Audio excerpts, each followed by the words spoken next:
And the Lakers in transition, and again, LeBron. Yeah.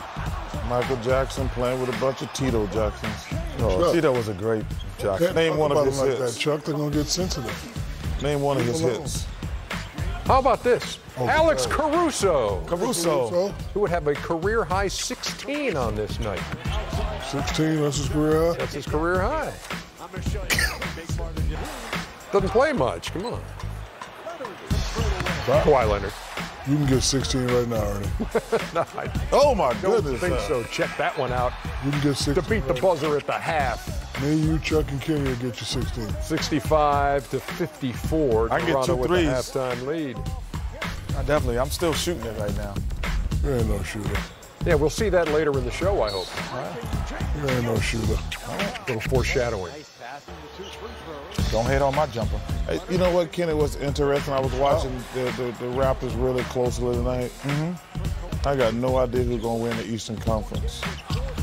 They're in it. They're in it, bro. I know they're in it. They're in it. I'm telling you, it's crazy in the Eastern Conference. They are. LeBron again. So you don't think Milwaukee's a clear Well, favorite? let's wait until we let's wait till we get to the standings and we can talk that out. I think they're the favorite, but man. And this guy coming back, Powell coming back, helping him. Another guy off their bench. You still Van Fleet is still not healthy all the way. Kyle Lowry did not play. Kyle Lowry didn't play. Ibaka didn't play. Yeah. Jeremy Lin just added to the team. This is a really good team, man. Yeah. 111-98. It's going to be interesting in the East. Siakam is my most improved player. Lakers fall to 3-8 since the All-Star break, falling 111-98. After the game, Roz Gold on Wood-A talking to Kawhi.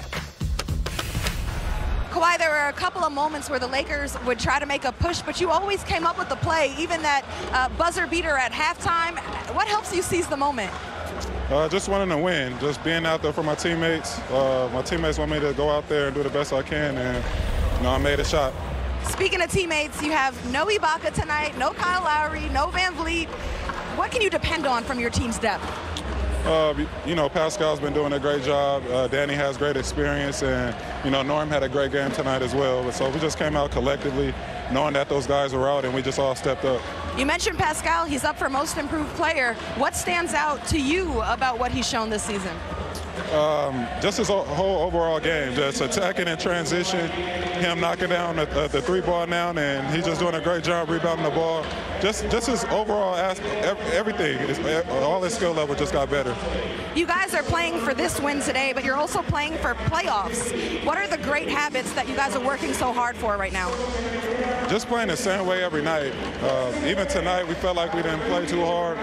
The Lakers got out in transition, getting easy buckets, so we just want to be consistent and just keep getting better at playing hard and playing smart every game. All right, thanks, Kawhi. Congrats. All right, have a good one. Guys. Raptors make it 9 straight wins over the Lakers. Meantime, Sacramento and Boston. And Sac has lost 11 straight at Boston. Okay. Marvin Bagley Jr. back in there after missing 5 games. They went 2-3 without him. Yeah, you got to get healthy, Chuck. You got to stay healthy. He's missed a lot of games this season. How about Jason Tatum there? And then back door. Kyrie. Finish. Kyrie would have his first triple-double of the season. Oh, really? In this one. 62 give it up. to 56 at the half. Ready to give it up to the young fella. Tatum had 15. Buddy Hield for 3. Yeah, he's shooting that thing this year, though. That's a tough shot, though. There's Buddy again, just waiting for that ball to come back to him, and knocks it down again. He had 34. Wow. His 7th 30-point game. Ooh, my goodness. Yeah. Oh, my goodness. That was Aaron. Open the court up. Open it up for him. Open it up. Let him do his thing. Celtics go on a 14-0 run. Kyrie for 3. Jaylen Brown for 3. Don't they look good when everybody touched the ball, Kenny? Jaylen Brown for another 3.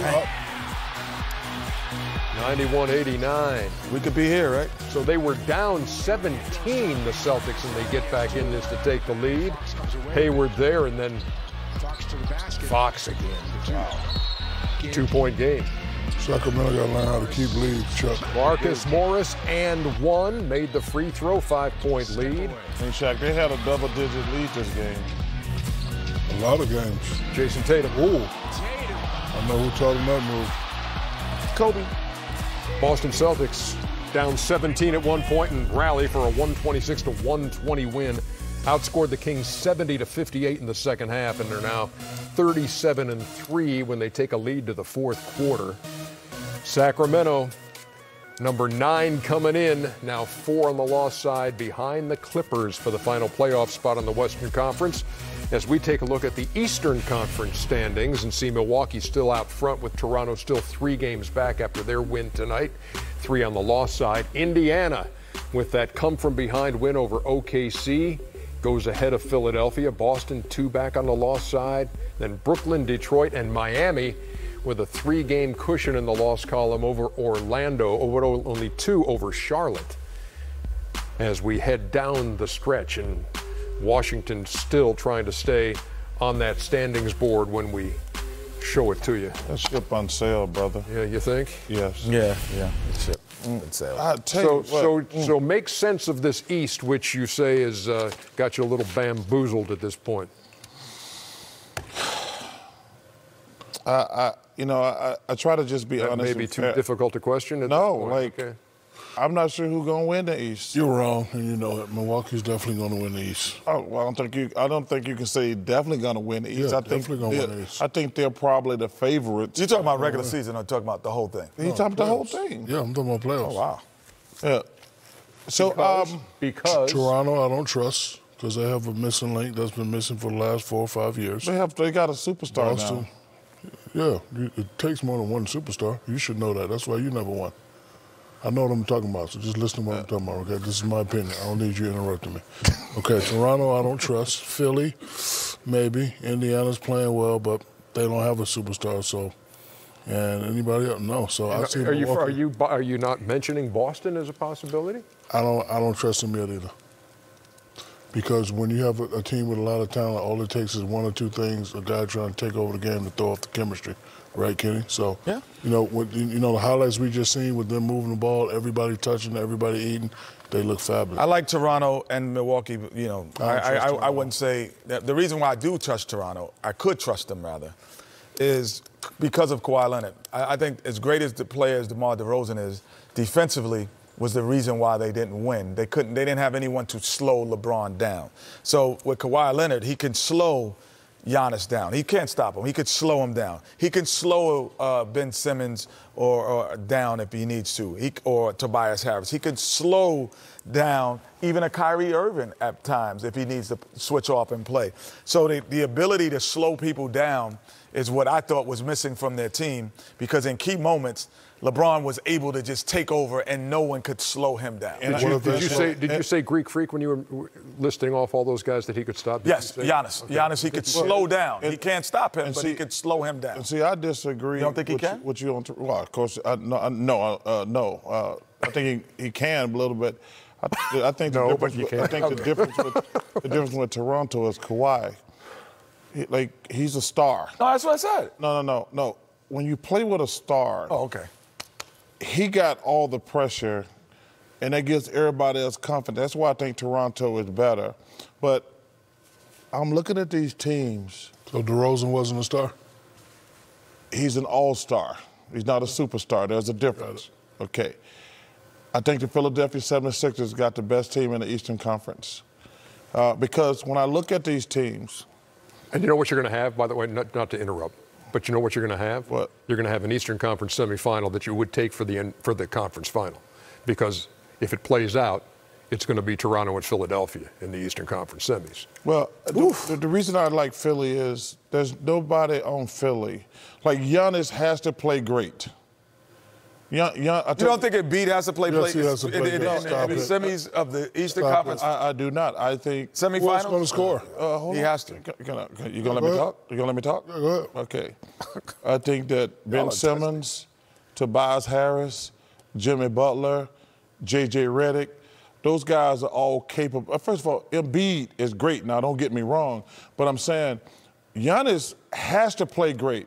Like Ben, Tobias, JJ, Jimmy I think those guys give you the same thing that Middleton, Bledsoe. No, they don't. Those guys are better players. Yeah. Those guys maybe Ben Simmons. You don't think Tobias Harris is just just as good as Middleton? Yes. I would say they give you the same thing. And Jimmy Butler, I think they're a little bit better. No disrespect to Chris Middleton. Okay.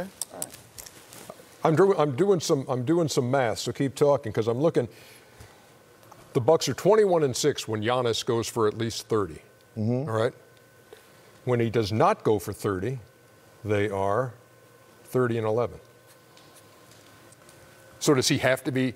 Does he have to have these huge nights for them to be successful? For them to win, yes. Ernie, you have 21-6 when he scores 30 or more. But that's not. Ernie, when he doesn't score 30, they're 30-11. Ernie, that's about the same percentage. Playoffs is a different mindset. That's playing against inferior teams some nights.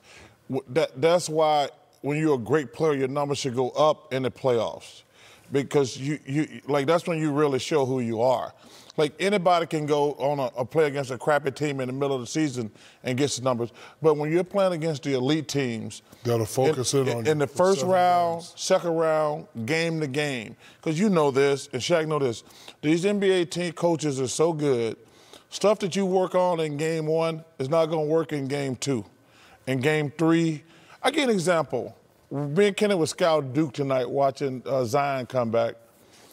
Because we're getting ready, because this is our last NBA night. I have no idea, and I don't understand why all them college coaches don't play a zone against Duke. Like, you can't play them man for man and let them get up and down the court. I think the only way you're going to beat Duke in March Madness is play a zone or slow the game down a little bit. There we go. A heck of a speech. Hey, we've got something on Instagram, correct? Adidas Hoops hooked it up. Couldn't wait to show off my new Captain Marvel X Ace kicks. 22s? More to come soon, but in the meantime, I'm sending out a few early pair to some friends, so be on the lookout. Size of those, Thank you, Candace. Wow. Candace Parker, thank you very, very much. Yeah. Thank you, Candace Parker. These are the first 6 pair that have gone out. What size are those? Man. I got those, and I like that on the back. Look at what this. size? That's very nice. Candace, my neighbor. You're doing your thing there, neighbor. 15, yeah. You don't wear a 15, Yes, I do wear a 15. She wears a size 15. Yeah, without question. My bad, big dog, Ernie. Yeah. Ernie got small feet. Thank you, Candace Parker. Look forward to working with you during March Madness. Yes. What you got, Matt? Yeah. That's my neighbor, you know that? Very nice. Anybody got size? I need a couple of sugars, Candace. Anybody in the studio got size 9.5? Eric, you got 9.5? Let me give it to him.